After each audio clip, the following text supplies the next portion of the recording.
Good morning, everyone. Have Florida Panthers head coach Paul Maurice here. Please remember to use the raise hand feature before asking a question. We'll go first to George Richards, Florida Hockey Now. Good morning, Paul. How are you today? Good, George. How are you? I'm good, thank you. Just real quick, down 2-0 coming home. What's the general mood? I know it's 9 o'clock, so you probably haven't even seen anybody, but how you guys feeling? We're still on Eastern time, so I've seen everybody. Okay.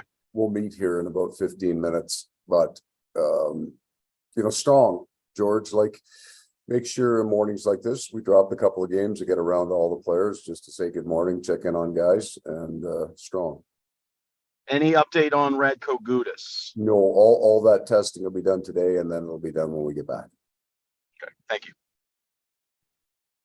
David Wilson, Miami Herald.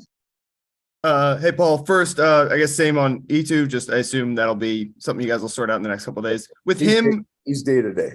Yeah, so, with him, is it just like pain tolerance, discomfort? Like he's all cleared, it seems like. Obviously, he practiced with you guys a couple of days ago. He's been on the ice. Yeah. But he's not ready to play yet. Yeah.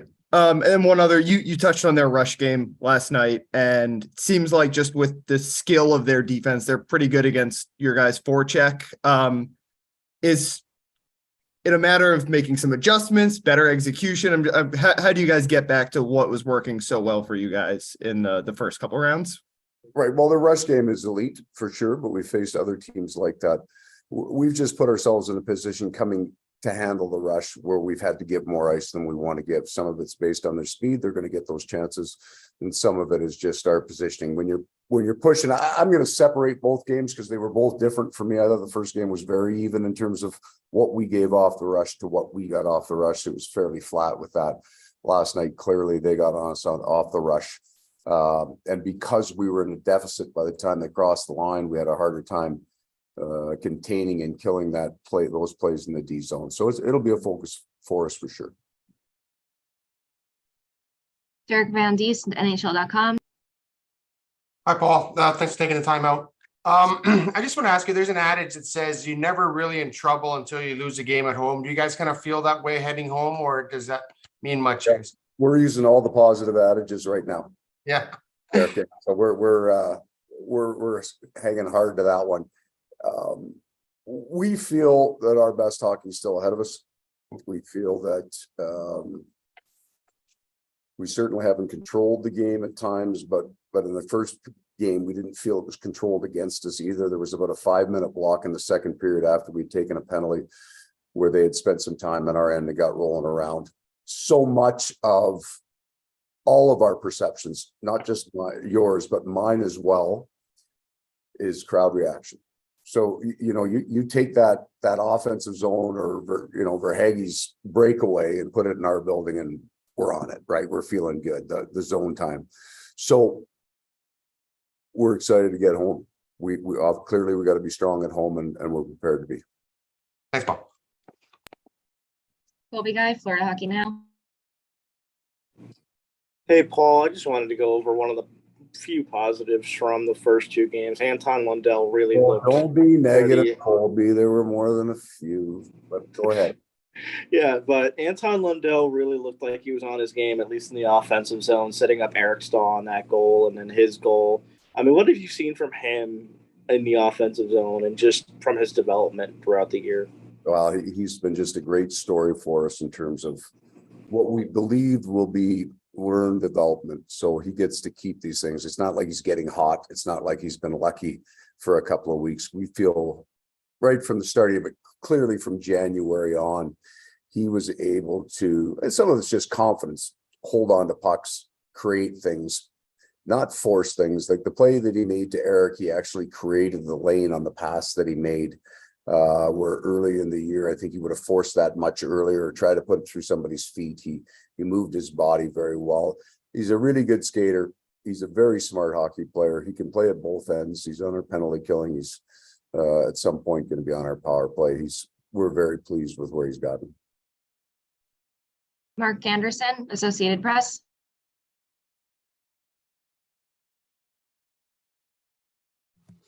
do you like the idea of having an extra day to give Bob maybe a chance to sort of gather himself before he takes the ice? Or would you rather have him go back tomorrow, get right back on and put the past 2 games behind him? With Sergey, I don't think there's a disadvantage to either because he has a wonderful routine for both. If we were playing tomorrow or 2 days as we are, he'll have a game plan for it. He wouldn't need it. This isn't a fatigue thing. We've been off the ice for a block. He was very, very good in game one. I thought Sergey was like our team. I thought we were just slightly off it. We didn't give him a chance. He didn't maybe quiet the game early for us when we needed to be quieted by the goaltender. But I got complete faith in what he'll be able to do in game 3. Great, thank you. Matt Kubetta, NHL.com. Hi, Coach. Barkov spoke a little bit last night about trying to stay in the moment and enjoy this despite the 2-0 deficit. What more do you look for from him, and how do you continue to convey that message to your entire team? I don't know that I'm looking more for Sasha Barkov. He has been fantastic in the playoffs for us. He's added pieces to his game. He's a fantastic playmaker. He's got a wicked shot. I mean, I think he had a wrist shot at 80 miles an hour in game 1. That's incredible. He's a physical presence now. He kills penalties. Conveying the message, I just do it verbally.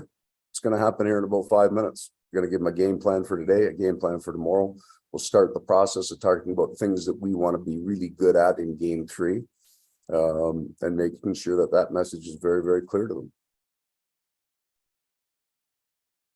Alex Bumgarner, 5 Reasons Sports. Morning, Paul. I just wanted to ask you, yesterday, the last shift of the game, you put 5 defensemen out there for the face-off. Was that because you literally had no one else on your bench? And have you seen that little amount of players on a bench, especially in a playoff game like that? Well, we had gotten to a point that I was running the forwards now every second shift, and I didn't want to. So we had 2 or 3 defensemen that were fresh at the time. There's 7 seconds left on the clock. There was no need for me to put a forward back out in the ice, so I ran 5. Corey Hirsch. Hi, Coach. You guys made some adjustments, obviously, in the third period, or getting a couple goals late.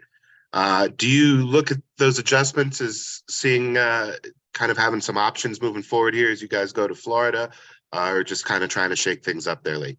Yeah, I started in terms of adjustments. I'm sure you're talking about the lines and what was coming off the bench.